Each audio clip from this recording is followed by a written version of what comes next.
On September 17, 1787, a group of men gathered in a closed meeting room in Philadelphia to sign the United States Constitution. After the meeting, a lady asked Dr. Benjamin Franklin, "Well, doctor, what have we got, a republic or a monarchy?" "A republic," replied the doctor, "if you can keep it." Today we celebrate that day and the United States Constitution. Preamble, articles, amendments are all words that spring to mind when thinking of the U.S. Constitution. In a literal sense, it provides the framework for the government of the United States of America. But this document affects every single American on a much more personal level. To me, it is the heart of the United States.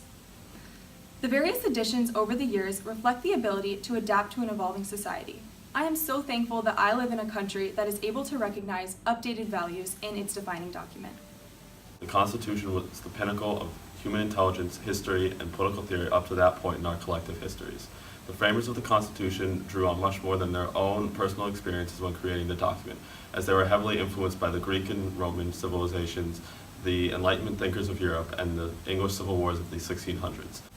I believe the beauty of the Constitution lies in its flexibility. Knowing that our nation would evolve in future generations, the framers included specific guidelines in the Constitution on how it can be modified.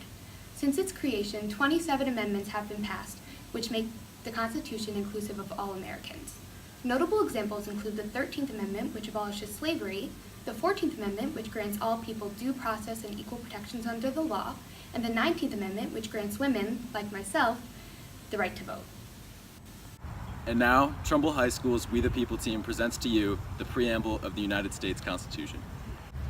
We the people of the United States of America, in order to form a more perfect union, establish justice, ensure domestic tranquility, provide for the common defense, promote the general welfare, and secure the blessings of liberty to ourselves and our posterity.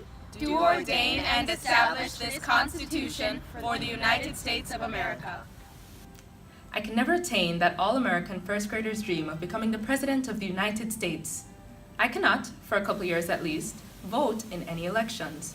What I cannot do, however, is eclipsed by what the U.S. Constitution says that I can. I may never sign federal bills into law, but I can be sure that the person who does is not above them. I may not vote in the near future, but I can be sure that the process is just, the leadership non-permanent. This document means that I can practice my religion without fear of persecution. What I've brought here, what I've made here, I can keep here, without fear of it being unjustly stripped away. I can watch CNN, regardless of the amount of fake news allegations that are thrown their way. I can consume opinions from sources more varied than an all-you-can-eat buffet.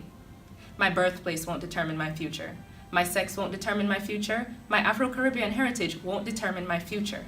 To have rights, a say, a good life within this country, that is my future. That is my present. And to the Constitution, might I say, what an excellent present, a wonderful gift you are. From all of us on Trumbull's We the People team, we wish you a happy Constitution Day.